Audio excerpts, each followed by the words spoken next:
День защитника Отечества – особая дата, когда почитается воинская слава, отдается честь и память мужчинам и женщинам, которые участвовали в защите Родины. И неважно, в какое время это было, в какую эпоху и битвах. Это память о тех, кто отдал жизнь за мирное небо над головой каждого из нас. 23 февраля – символ мужества и героизма. Традиционно память героев почтили, возложив цветы памятнику неизвестному солдату.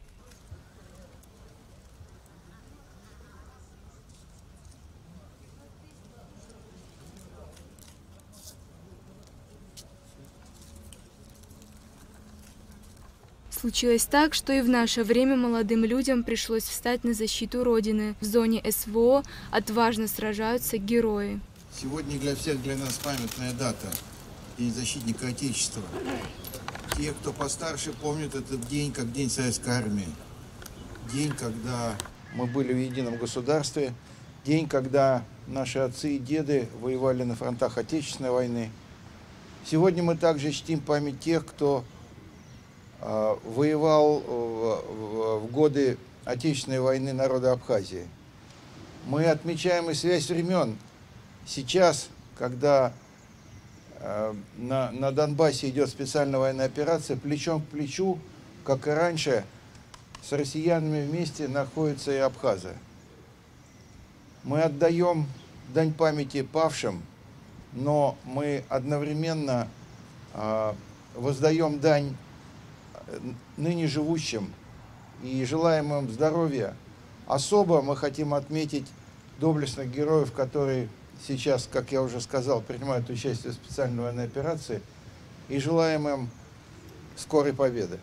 Важно помнить и чтить память тех, кто отдал жизнь за свободу и мирное небо над головой, передавать память новому поколению. Ежегодно Координационный союз организации русских соотечественников проводит мероприятия, и каждый раз с особенным трепетом. Мы сегодня организовали вот это праздничное торжественное мероприятие, посвященное Дню защитника Отечества. Очень важно не только вспоминать о тех, кто защищал, о тех, кто сложил голову, но и передавать это молодежи, потому что без передачи традиции она всегда сжимается.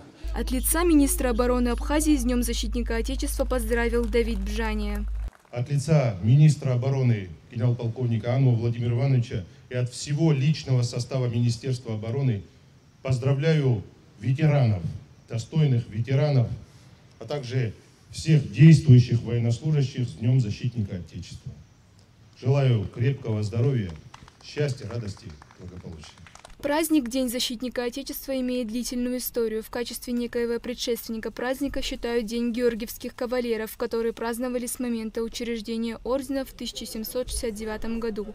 Но 23 февраля был учрежден как День Красной Армии в 1919 году. Повышенное внимание к дате 23 февраля отмечено уже в годы Великой Отечественной войны. Новое наименование День Советской Армии и Военно-морского флота праздник получил в 1946 году, и дата 23 февраля стала приобретать все большее значение. Именно в этот день чествовали защитников Родины, а также поздравляли молодое поколение мужчин, которые в будущем должны вступить в ряды вооруженных сил. С распадом СССР праздник сохранил свое существование и не утратил своего значения. Сегодня 23 февраля отмечают во многих странах постсоветского пространства. Ульяна Рожкова, Заур Кварчия, Абхазское телевидение.